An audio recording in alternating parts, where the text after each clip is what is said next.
What's up, card family? Welcome to another edition of Double D Card Talks. I know it's been a long time since we've been here, but we're back. We're inspired, and we're going to do a two-part episode on error cards. So let's check it out. Okay, so let's kick this off and start talking error cards. Now, in my opinion, and I'm sure a lot of you will agree with me, one of the worst mistakes that a card company can make in regards to an error is to make a card that the photo doesn't depict the player that the card is supposed to represent. So card lists one player's name on it, but it's a completely different player that's shown in the photo. And there are a couple significant examples of this that we're going to show you. The first one is from 1966. And in this case, when Topps made their 1966 set, they created a card for Chicago Cubs pitcher Dick Ellsworth.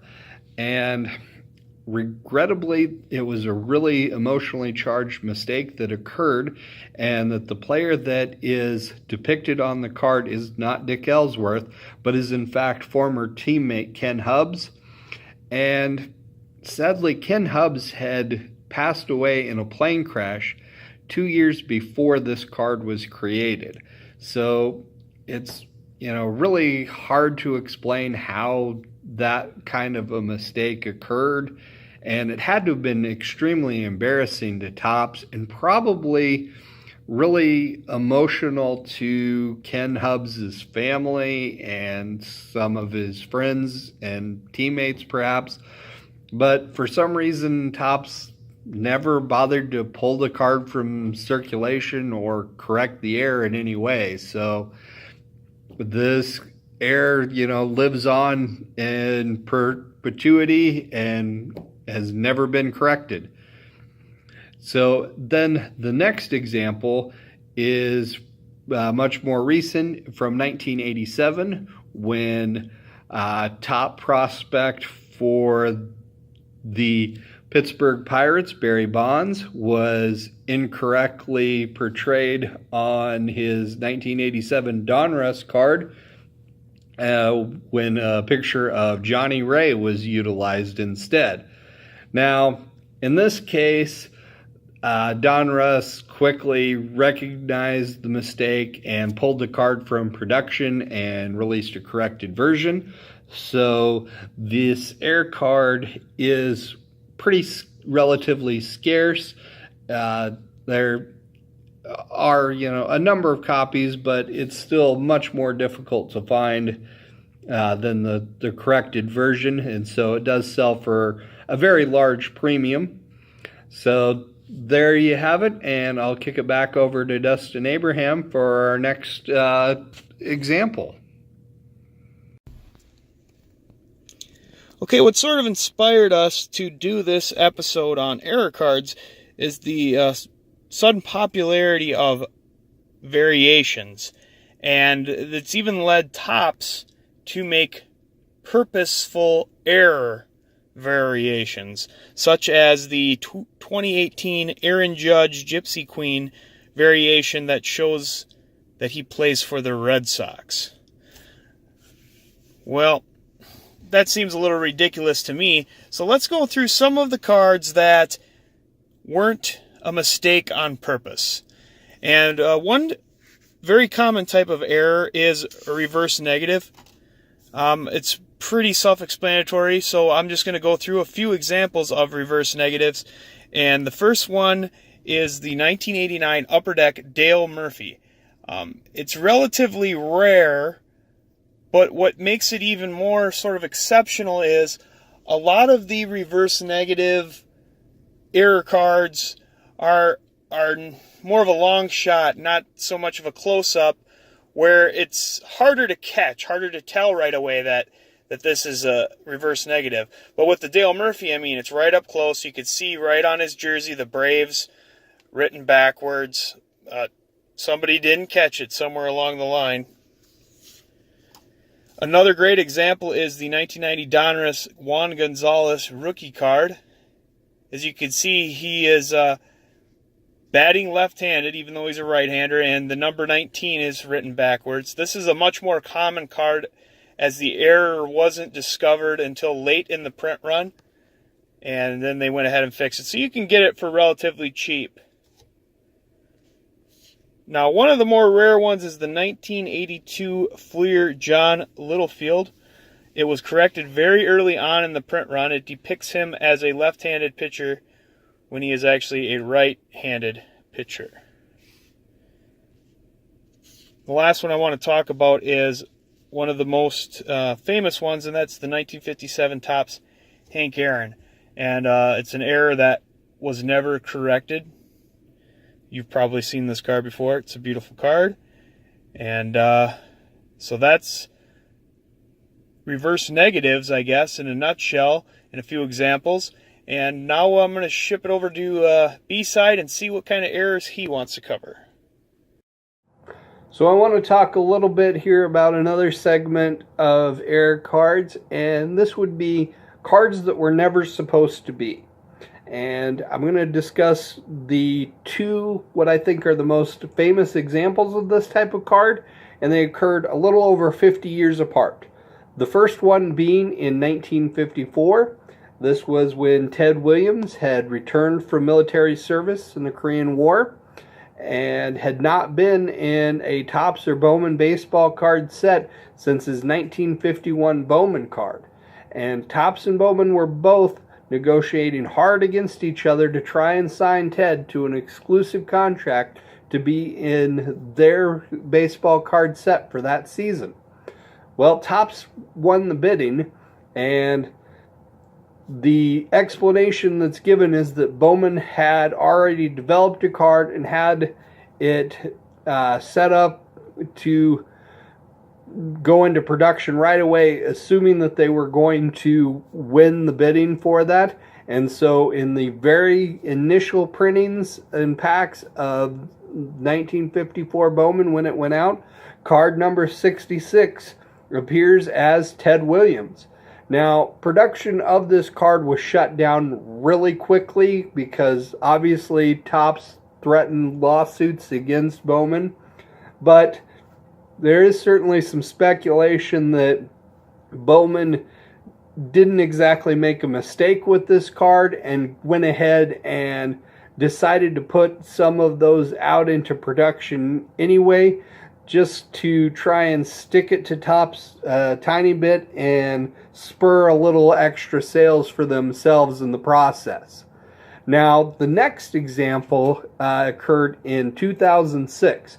And this is a guy that I really like because I've got connections to my home state. And that is in 2006, Alex Gordon, who was one of the top picks in the Major League Draft, was looking very promising to potentially make the Royals' 25-man roster for the 2006 season.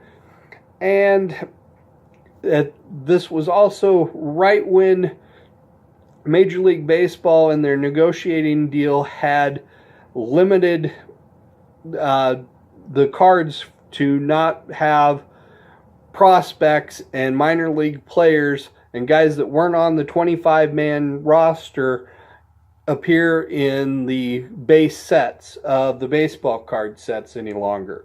And so at that time, it was possible Alex Gordon might make the 25-man roster, but possibly not. And Topps went ahead and put out a card with him in the base set, even though he didn't make the roster at the start of the season, which was a violation of their agreement with the Players Association. And so Topps made an effort to stop production and get those cards out of circulation, although they went about it in a myriad of weird ways where you have different variations of this card that exist, where you have the full card, cards that are blank on one side or the other, and also a really odd thing of where the photo on the card is cut out, which is just makes it hard to believe this was completely unintentional by Topps, because we're supposed to believe that Topps went through all the trouble to track down these cards that had been printed, cut out the photo, but allowed the rest of the card, basically a pictureless die cut, to go out into a pack when they could have simply just removed the card completely. So it's just kind of ridiculous to think that that was 100% unintentional on the part of Topps. And anyone that was around collecting in 2006 will remember the huge craze that surrounded that Alex Gordon card that wasn't supposed to be. All right, some excellent insight from Dustin B, as always. But now I'm going to talk about some of the more R-rated cards, some of the cards that caused a stir. Now, some of these cards technically aren't error cards in the strictest sense of just sort of wrong place, wrong time during the photographs. And I mean, I guess they are errors because they were not caught and edited before they were printed, and most of them were later corrected in some way or another. I mean, obviously the most infamous of these cards is the 1989 Fleer Billy Ripken with the FF bat knob and the different variations of how they covered that up. But there was also the 1989 Fleer Randy Johnson from the same set with the Marlboro sign in the background. Another good example would be the 66 and 67 Topps Claude Raymond, where you can clearly see that he has his fly undone. Or the 1989 score Paul Gibson, where he unfortunately has someone grabbing his crotch behind him, adjusting the old cup or whatever. I mean, this isn't a really big deal, but it was enough to make Score want to go and fix it, airbrush it out so it didn't look like the infielder was grabbing his crotch. So that's something. How about the middle finger? How about when the players were possibly flicking off the cameraman? You have the 1994 Stadium Club Frank Thomas.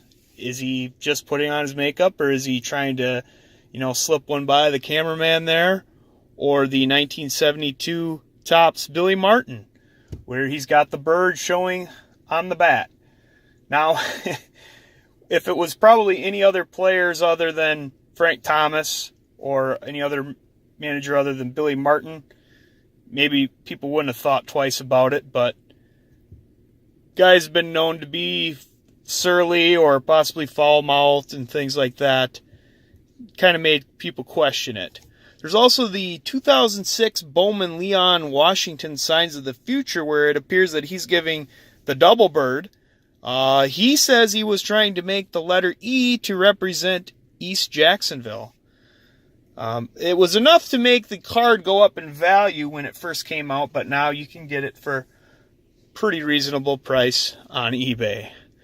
But the ones I want to delve into the most deal with penises. I hate to say it, but how about the 1990 Pro Set Fred Marion, or also known as the John Taylor Boner card? Here you see Marion attempting to intercept a pass, and John Taylor's belt hanging down with perfect lighting and timing, making it look like a massive penis. It was corrected, it was airbrushed quietly, and it is estimated that only a few thousand of this card exists today. But one of my favorites, and definitely one of the most famous one, is the 1977 Topps C3PO. Now this came out the same year as the movie Star Wars, and the Star Wars merchandise craze was wild. And C3PO here has a giant robot erection. Now, Topps blamed Lucasfilm, and Lucasfilm blamed Topps. Some said it was a trick of light. Some said it was bad timing and a costume malfunction, which a piece of the costume fell off, and yada, yada, yada. But really, it was the cast and crew having a little bit of fun on set, and the picture was snapped, and that's history. We have a C3PO boner card. Now, they did make a corrected version where they airbrushed it, and the corrected version actually sells on eBay typically for more money than the boner version. So go figure. Well, anyways, that's our lewd part of the program, so let's give it back to DB for one more round. Now, for this next story, we go back to the year 1974 and to the city of Washington, D.C., which was looking to bring back professional baseball to the city after having lost the Washington Senators to another city for the second time. And prominent Washington businessman was looking at acquiring the San Diego Padres, which was a recent expansion franchise and really hadn't taken off in California yet, and bringing them back to the East Coast and putting them in Washington, D.C. And for all the world at the time, it looked like it was an inevitability. There was an agreement in principle. It was just a matter of working out the contingencies and finalizing all the contracts. And Topps was trying to be proactive, and they wanted to be able to have things be the best they could be for the set and get things printed up and ready to go. And so they were going with the certainty that the San Diego Padres were going to be moving, and they were going to be in Washington, D.C. for the 1974 season. So they printed up the team cards plus for 13 players, one manager, and one team card that had pictures of the players in their San Diego Padres uniforms, but were being depicted as for Washington National League, because there wasn't for sure whether the team would retain the name Padres or if there would be a new nickname put in place, which was what most people assumed would happen. But in the run-up to the season, a funny thing happened.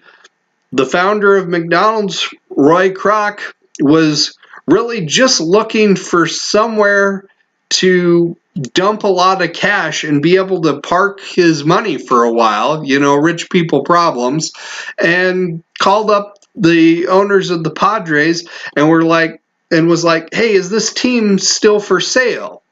And they told him, well, they had an agreement worked out in principle. It was really all but finalized and just had the last few things to work out. But Kroc was like, hey, look, whatever they're offering you, I'm willing to pay more, and I'm willing to do it right now. And so they jumped on the deal, and Roy Kroc paid at the time $12 million for the San Diego Padres, which seems like a pittance in today's franchise values, but when you remember the context, the year before this sale, George Steinbrenner had purchased the New York Yankees for less than $9 million. So the price of $12 million for the San Diego Padres was really considered to be an obscene amount for such a relatively struggling franchise. But this left Topps in a terrible predicament, because now the Padres weren't moving and they were staying in San Diego, and they had already printed up the entire 1974 baseball card set with Washington National League as the cards for that team. And so those cards couldn't be pulled from production. Instead, as they printed more copies of the set throughout the season. They were replaced with showing the team as San Diego, but for that early print run, there were certainly a number of cards there for every member of the Padres, the manager, and the team card, all depicting them as being for Washington National League. And, at the time, it was, worth a chuckle and probably a little bit of scorn at Topps for making a mistake, but really everybody else had thought it was going to turn out that way at all. So sometimes life throws you a curveball and you have an entire team full of errors. Okay, that is all for part 1 here of our errors and mistakes episode. We are going to be having a part 2 that's going to be coming at you very soon. We hope you enjoyed this. I know it's been a long while since you've seen a video from us, but we are planning on having part 2 coming around probably maybe 1 to 2 weeks after you've seen this episode. So we'll be looking to see you guys again soon. Take care.